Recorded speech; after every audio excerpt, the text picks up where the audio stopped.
She's too pretty to be real military. Congressman Daniel Mercer said it loud enough to turn heads 3 tables over. The laugh that followed rolled across the steakhouse like a bowling ball. Big politician laugh, practiced, confident, the kind that expected everybody else to join in. And most of them did.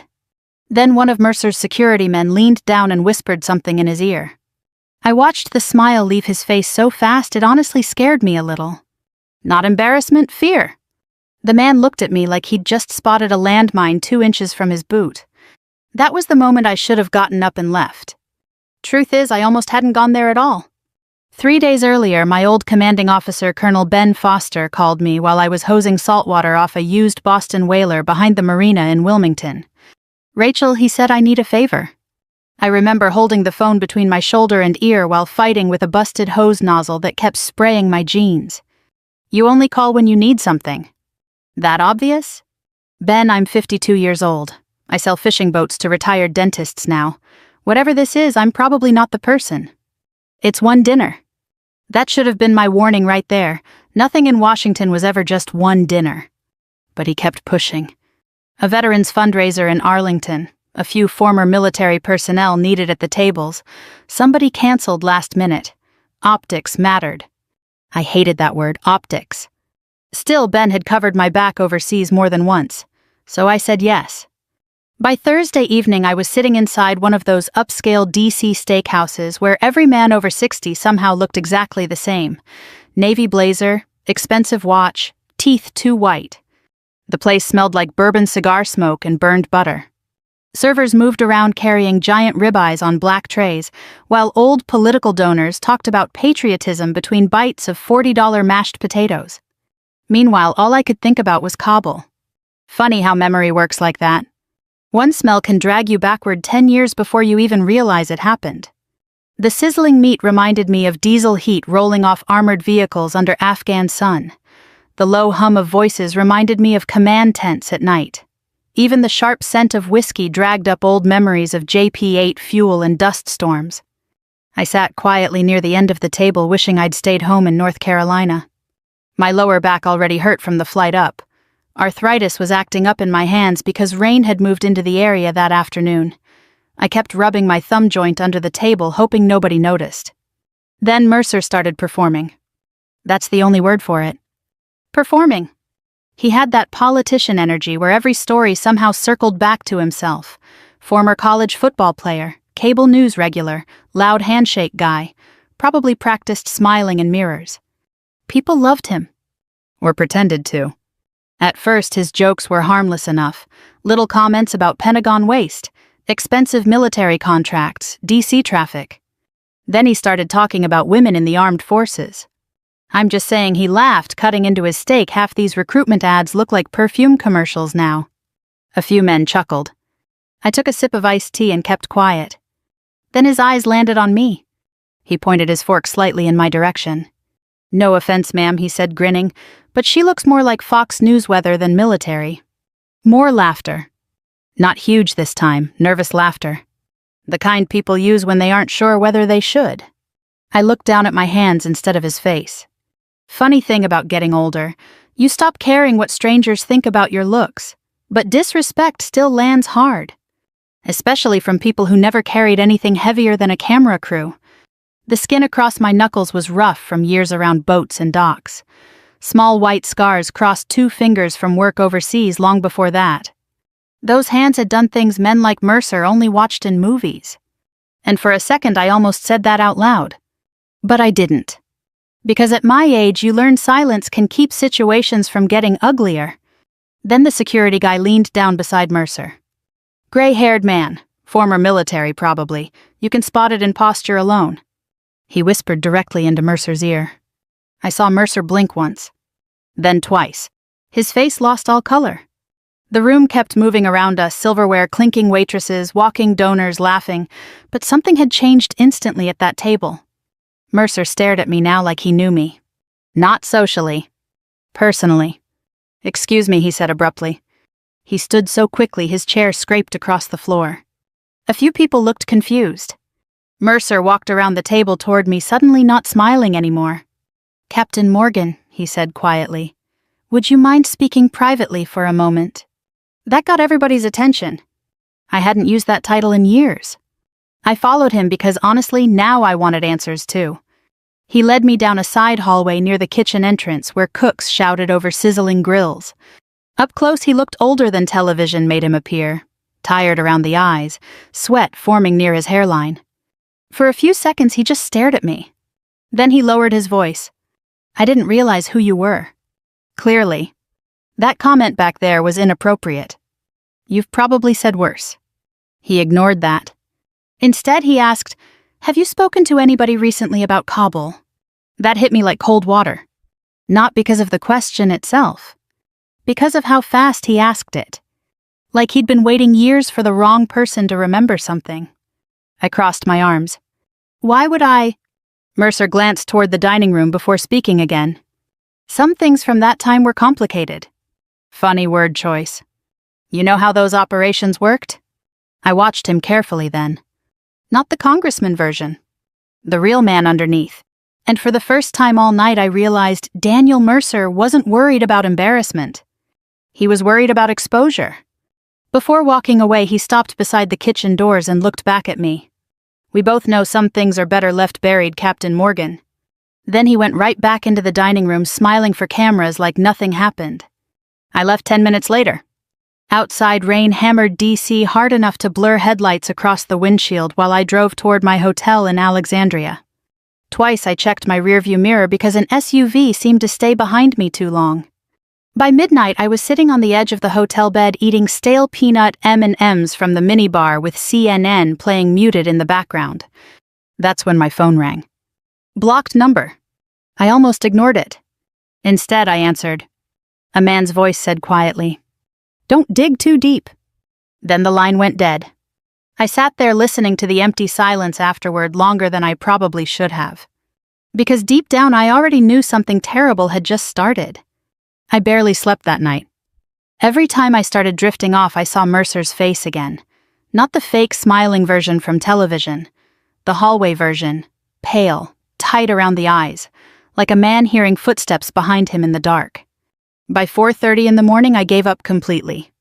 I threw on jeans, drove down Route 1, and ended up at a Waffle House outside Alexandria, packed with truckers and exhausted airport workers. There's something comforting about Waffle House at dawn. Nobody's pretending to be important in there. The waitress called everybody honey. The coffee tasted burnt. A cook in the back argued with somebody about SEC football while country music played too quietly to fully hear. Real America. I sat in a booth rubbing at the pressure building behind my left eye. Migraine. I'd gotten them ever since Afghanistan. Stress usually triggered them, lack of sleep too. The waitress topped off my coffee. "You okay, sweetheart? You look tired."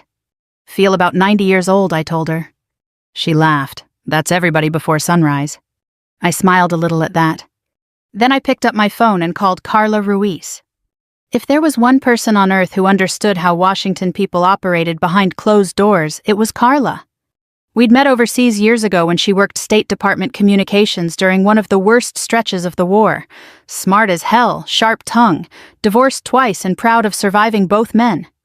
She answered on the third ring, sounding fully awake already. "Well, she said either somebody died or you're finally dating again." "Neither." "That bad, huh?" I told her about the dinner. The joke, the security guard, Mercer pulling me aside. I even repeated his exact words. Some things are better left buried. Carla went quiet for a second. Then she said, "Rachel, politicians don't panic because they said something rude." I stared out the diner window at trucks rolling through rain. They panic because somebody in the room knows where the bodies are buried. That sentence settled in my stomach hard. I stirred cold cream into my coffee even though I'd already forgotten adding it. "You think this has something to do with Kabul?" I think Mercer wouldn't remember one Army captain from 10 years ago unless there was a reason. That was the thing bothering me too. Men like Mercer met thousands of military personnel every year. We blurred together after a while, names, faces, handshakes. But he remembered me. Or worse. He remembered what I knew. After we hung up, I sat there another 20 minutes trying not to think about Kabul. Didn't work. Memory doesn't care what you want. By noon, I was driving south toward North Carolina through sheets of cold rain with old memories crawling out of places I'd shoved them years ago. The convoy. The warning memo. The interpreter. God. Farid Rahmani. I hadn't thought about him in a long time. That realization alone made guilt creep up my throat. Farid worked alongside our unit during Mercer's congressional visit overseas. Smart guy, mid-40s maybe, dry sense of humor. Spoke English better than half the contractors around us. And he'd been nervous before that convoy left. I remembered that suddenly. Really remembered it. The way he kept smoking cigarettes too fast outside the motor pool. The way he quietly told me, something about this route feels wrong. At the time, intelligence reports had already flagged possible insurgent movement near Highway 1. I submitted concerns upward. Nothing happened. Convoy rolled anyway. 2 Americans died in the blast. Farid disappeared afterward. Officially, the report called him missing. But overseas missing usually meant dead. By late afternoon, I pulled into Raleigh to visit Walter Grady. Everybody called him Walt. Retired Army Sergeant, Vietnam first, Afghanistan contractor later. Walt lived alone outside town in a weathered little house behind an old machine shop littered with rusted signs and engine parts. Country radio crackled softly through the open garage while he worked metal with thick, scarred hands. He looked up when I walked in. Well, he grunted, "You look miserable." "Nice seeing you, too." "That means something's wrong." We sat outside under a tin awning while rain hammered the yard around us. Walt listened without interrupting while I explained the Mercer situation. When I finished, he leaned back slowly in his chair. "You need to let this alone." "That's what everybody keeps saying." "Because they're right." I rubbed my temples. "You know something?" He sighed heavily before answering. A former contractor tried reopening questions about that convoy about 6 years ago. I looked at him sharply. "What happened?" "Single-car accident outside Richmond." "You think it was connected?" "I think healthy men don't usually drive straight into bridge supports at 2 in the afternoon." The rain sounded louder after that. Walt stared out into the yard a while before speaking again. "You've got a grandson still young enough to hug you when you walk through the door." I smiled faintly at that because he was right. Noah still did that every time I came home. "Don't trade your future for ghosts," Walt said quietly. The thing was, part of me wanted permission to quit. I really did. I had a decent life now. Not glamorous, but peaceful. Morning coffee on the dock, customers arguing over fishing electronics, watching pelicans dive near the marina, helping Noah with algebra homework while complaining about modern music together. I'd earned that peace. Hadn't I? By the time I finally reached Wilmington that evening, my nerves were shot. The marina parking lot sat mostly empty except for a few charter boats rocking against wet docks under gray skies. I unlocked my truck and froze immediately. The glove compartment hung slightly open. Tiny thing. Most people wouldn't notice. But I noticed. I checked the back seat. Nothing gone. Then I drove home faster than I should have. The moment I stepped inside my house, something felt wrong there too. Not obvious. Subtle. Kitchen chair angled differently. Hall closet cracked open. Back door unlocked. Every instinct I learned overseas woke up at once. I grabbed the old Louisville Slugger beside the laundry room before checking every room in the house. Nobody there. But somebody had been. I finally found it in my bedroom closet. The old steel lockbox where I kept military keepsakes sat open on the floor.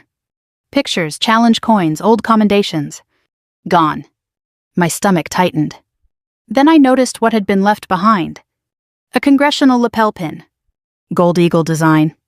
Daniel Mercer's initials engraved inside. Not theft. Not random. A message. I sat down slowly on the edge of the bed staring at that pin while rain tapped against the windows. And for the first time in years, one memory came back clear enough to make my chest tighten. I wasn't just there during that convoy. I may have been the last American still alive who knew why that route got chosen in the first place. For the next 3 days, I turned into one of those people who kept checking mirrors without realizing it. I'd look up while driving and suddenly notice I'd already checked the rear view 3 times in under a minute. Black SUV behind me. Heart jumps. Man standing too long near the marina office. Heart jumps again. Maybe it sounds paranoid. Maybe it was paranoid. But once somebody breaks into your home and leaves a message instead of taking valuables, your brain stops working normally for a while. That Thursday morning I was standing beside Doc C trying to explain fish finder systems to a retired dentist from Charlotte when my migraine started coming back. The sunlight bouncing off the water didn't help.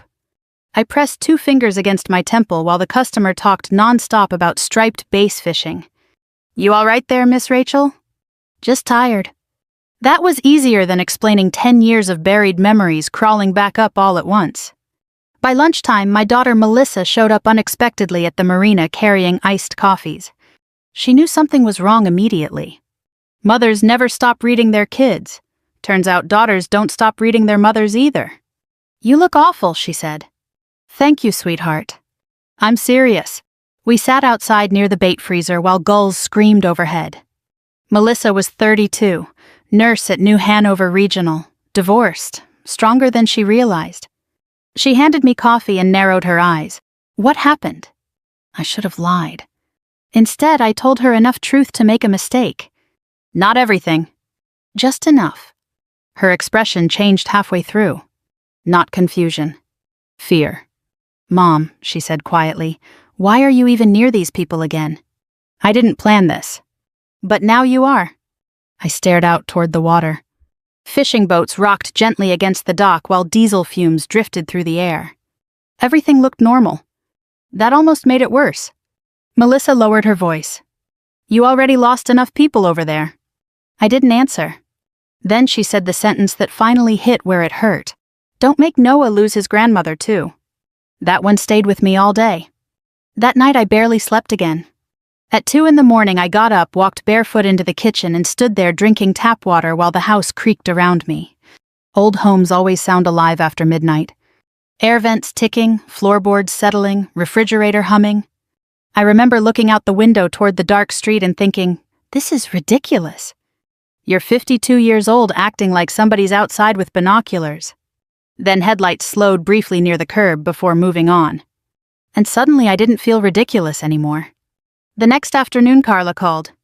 "I found somebody you need to speak with." "Who?" "Farid Rahmani's daughter." That stopped me cold. I leaned against the marina counter. "She's alive." Rachel Carla said carefully the daughter was never the question. "Right." "Of course." I rubbed my forehead hard. "Where is she?" "Columbus, Ohio." 2 days later I flew there. Cheap Southwest flight, terrible coffee, crying baby 4 rows back. The entire time I kept asking myself why I was doing this. Maybe guilt finally gets tired of waiting quietly. That nursing home Layla worked at sat outside Columbus near a stretch of gray suburban roads, lined with pharmacies and chain restaurants. Cold wind hit me hard crossing the parking lot. Inside smelled like disinfectant and overcooked vegetables. I spotted Layla immediately from the photo Carla sent me. Dark hair tied back, blue scrubs, calm face. She looked tired in the way caretakers always look tired. But she also looked steady. Strong. When she saw me approach, she already knew who I was. Captain Morgan. Hearing that title again still felt strange. I haven't used that name in a long time. "My father spoke highly of you." That hit harder than I expected. We sat in a small break room drinking terrible vending machine coffee while snow drifted outside the windows. Layla didn't cry. Didn't raise her voice. That almost made everything sadder somehow. "I don't hate soldiers," she told me quietly. "Most of them were kind to my father." She looked down briefly before continuing. "I hate men who use wars to become important." I didn't know what to say to that because she wasn't wrong. Then she asked me something I'd secretly feared for 10 years. Did my father know the convoy was dangerous? I closed my eyes for a second. Yes. Did your people know too? That one took longer. Finally I nodded. Some of us did. Layla sat very still after that. Not angry. Just disappointed in a way that felt much worse. Then she reached into her purse and slid an envelope across the table. Inside was an old printed photograph. The convoy staging area before departure. I stared at it in disbelief. "How did you get this?" "You sent it to my father years ago after the attack." Suddenly I remembered. God. I had forgotten completely. Back then, I'd emailed several photos to Fareed while trying to help gather records for compensation claims, which meant Mercer's people breaking into my house accomplished absolutely nothing. Then I looked closer at the photo. And there he was, Daniel Mercer, standing beside local contractor Hamid Barak. Both smiling, both shaking hands. I felt cold all over. Because memory finally connected something I'd tried not to think about for years. The contractor had pushed aggressively for that convoy route. And before departure, I'd seen Mercer alone with him near the airfield trailers. Not talking politics. Talking business. At the time, I ignored it because everybody ignored things overseas. Contractors handing out favors wasn't unusual. But now it looked different. Layla watched my face carefully. You remember something? I nodded slowly. Then I told her the truth I'd spent 10 years avoiding. I should have spoken up after the attack. You were military. Could you have changed anything? That's the problem, I admitted quietly. I don't know. That was the truth nobody likes saying out loud. Maybe I could have pushed harder, maybe not. But I'd stayed silent because I was exhausted and wanted out. I'd told myself surviving was enough. Funny how conscience waits patiently. That evening after I returned to my hotel, my phone rang. Unknown number again. I almost ignored it. Almost. Rachel Mercer said calmly. No introduction, no pretending. What do you want? To help you. I laughed once at that. You broke into my house. You can't prove that. There it was. The real man again. Mercer spoke softly, professionally, like somebody negotiating property taxes. He offered $200,000. Help for Melissa, college support for Noah, connections. For one dangerous moment, I actually pictured it. Mortgage gone, Melissa breathing easier, Noah graduating debt-free. Then Mercer made the mistake. You need to understand, he said people like that interpreter were collateral damage in a complicated situation. People like that. I felt something inside me finally harden. Not rage exactly. Clarity. After hanging up, I opened an old backup phone I hadn't touched in years. The battery barely worked. Inside the photo folder sat a digital copy of the convoy image. And this time when I zoomed in close enough, I noticed something I'd missed before. Mercer wasn't just beside the contractor. The contractor was handing him an envelope. And both men were smiling like old friends. That was the moment I realized Daniel Mercer wasn't trying to bury one bad memory. He was trying to protect something much bigger. By the time Mercer's charity gala rolled around, I was running almost entirely on caffeine and stubbornness. Mostly caffeine. I drove up to Washington the morning of the event with a travel mug full of bad gas station coffee sitting in the cup holder and an old Fleetwood Mac song crackling through my truck speakers.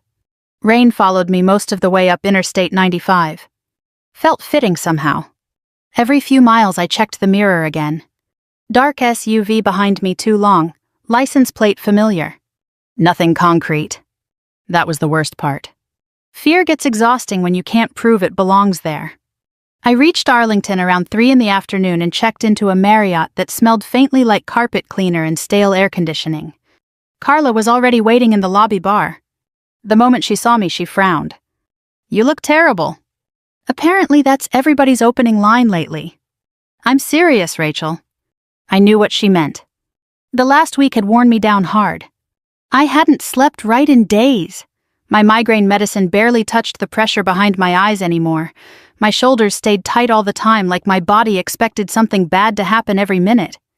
Carla slid a folder across the table. Inside were printed screenshots, timeline notes, contractor records, copies of the old route warning memo, and still images pulled from the convoy photograph. Everything set, I asked. Mostly. Mostly isn't comforting. That's Washington. I snorted quietly at that. The gala itself started at 7 inside one of those giant downtown hotel ballrooms built specifically for rich people to congratulate each other. Huge American flags, blue stage lighting, military orchestra music playing softly overhead. You could practically smell donor money in the air. Veterans in dress uniforms mingled beside lobbyists and political staffers carrying cocktails. Waitresses floated through the room with trays of shrimp and bourbon glasses. And there was Mercer, standing near the stage laughing like the last 10 years of his life had been perfectly clean. For a second, I almost lost my nerve.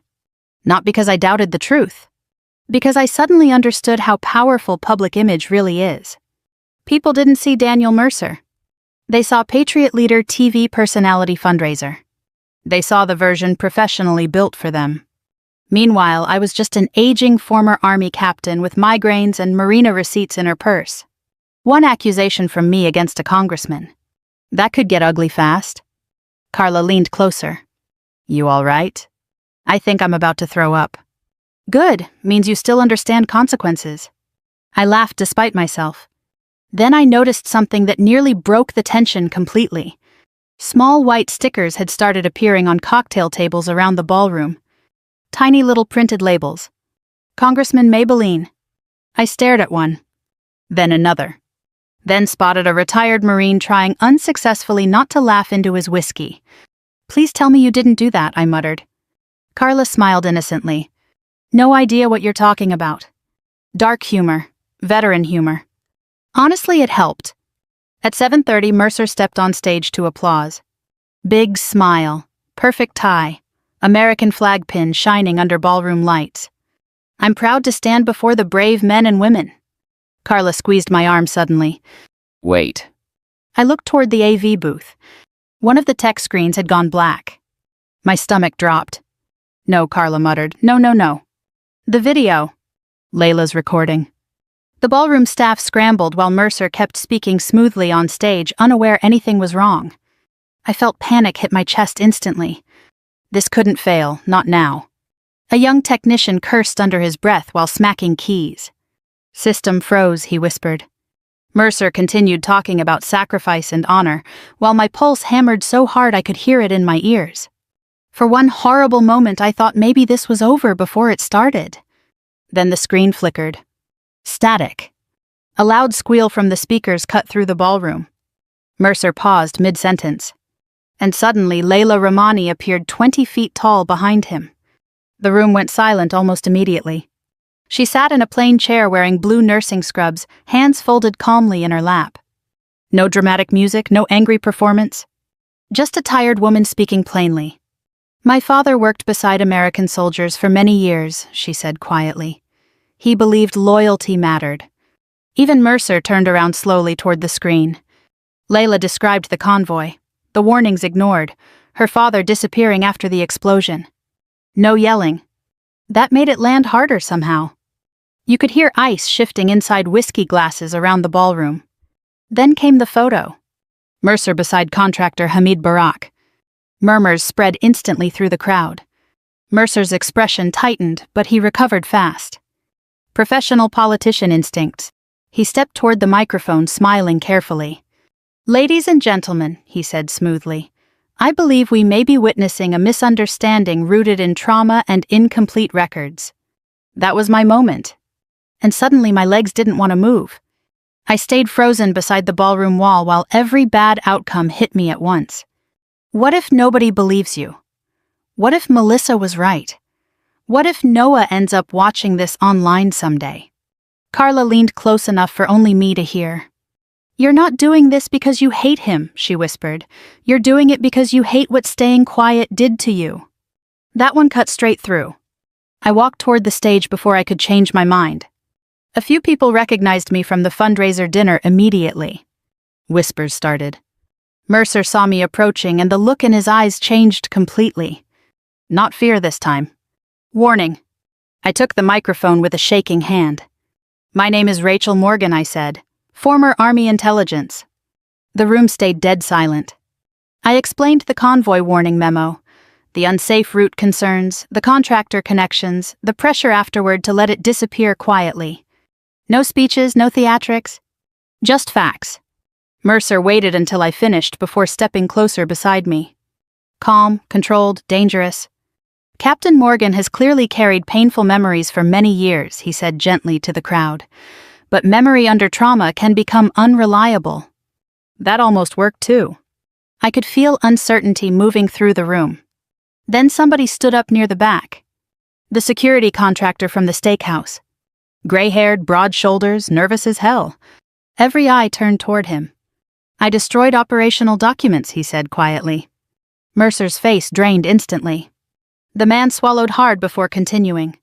I was ordered to. Gasps spread around the ballroom. But I can't say more than that. And somehow that made the whole thing feel even more real. Mercer stared at me with pure hatred now. As people raised phones around the room recording everything, he stepped close enough for only me to hear. You're making a very big mistake. For the first time all night, I didn't feel afraid anymore. No, I told him quietly. I made the mistake 10 years ago when I stayed silent. Around us, donors whispered. Veterans walked toward exits. Political staffers panicked near the walls. And standing under those giant ballroom lights, Daniel Mercer finally looked exactly what he was. Not powerful. Just exposed. People always imagine moments like that ending with handcuffs. That's television. Real life usually ends with lawyers. 3 days after the gala, every cable news channel in America seemed to be running some version of Daniel Mercer's face, beside words like allegations, ethics concerns, and misconduct investigation. Nobody said corruption directly at first. Washington people are careful with language when powerful men are involved. Still, the damage spread fast. The convoy photo leaked online, then the fundraiser footage. Then clips of Mercer confronting me started circulating everywhere. Especially the Congressman Maybelline stickers. That part took on a life of its own. Somebody even made t-shirts. I'll admit it, the first time Carla texted me a picture of a middle-aged guy wearing one outside a Capitol Hill protest. I laughed so hard coffee came out my nose. And after weeks of fear and migraines and barely sleeping, that laugh felt good. For about 5 seconds.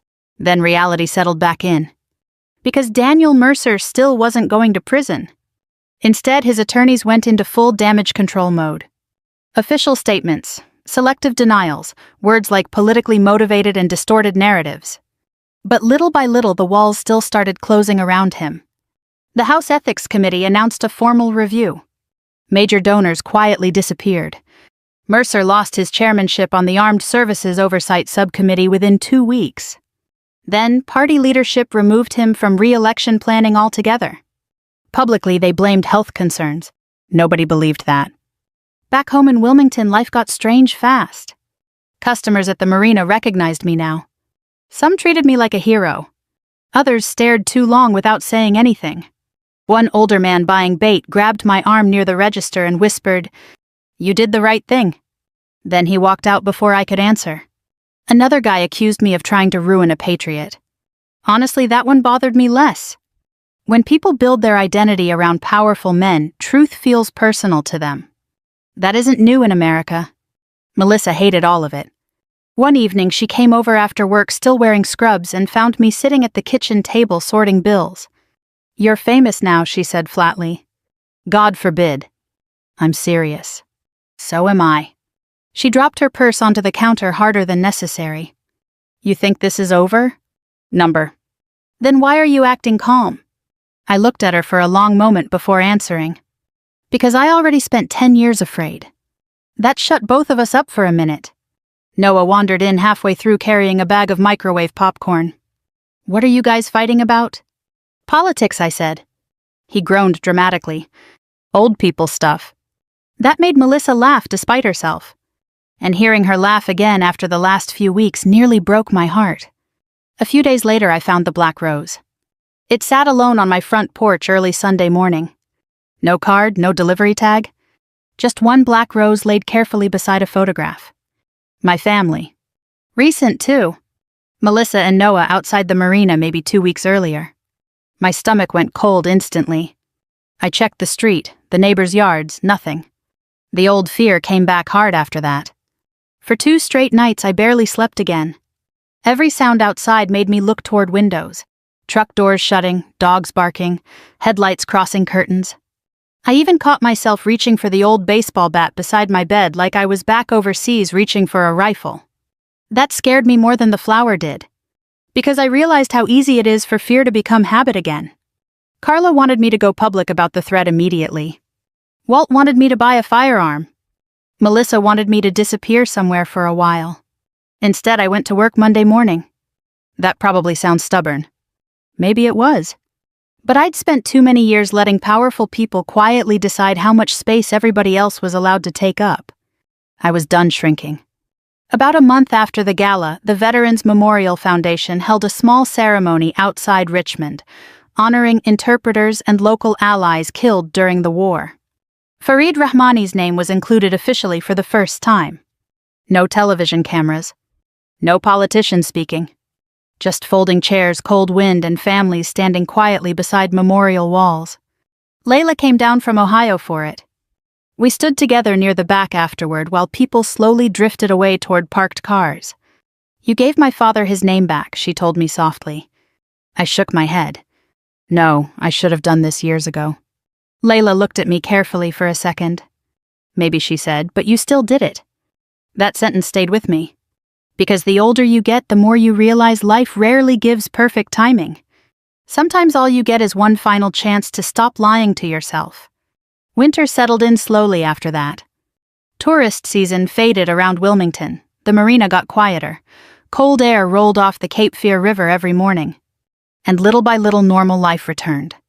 Not fully. I don't think it ever fully does after something like that. But enough. Enough for peace to start finding its way back. One Saturday morning near Christmas, Noah and I sat together beside the river before sunrise eating sausage biscuits from a gas station while fishing boats rocked against the docks. The world felt calm again for the first time in months. My old pickup truck sat nearby with the AM radio playing softly through static. Noah sipped hot chocolate and finally asked the question I'd known was coming. "So why was that congressman so scared of you?" I looked out across the dark water a while before answering. Cold wind pushed against the dock pilings with slow, hollow sounds. "He wasn't scared because I was strong," I told him. "Then why?" I thought about Mercer, about Kabul, about all the years I stayed quiet because silence felt safer. Then I looked at my grandson. He was scared because I stopped caring whether people like him approved of me anymore. Noah nodded slowly like he understood more than I expected him to. Maybe he did. Kids notice things adults miss. The sun finally started coming up over the river, then turning the water pale gold. And sitting there beside my grandson with cheap coffee warming my hands, I realized something surprising. Revenge hadn't really been the point after all. Truth was, if somebody ever looked at you and decided you were just something, this story's for you. Quiet people aren't weak. Sometimes they're simply tired of explaining themselves. And thank you for listening.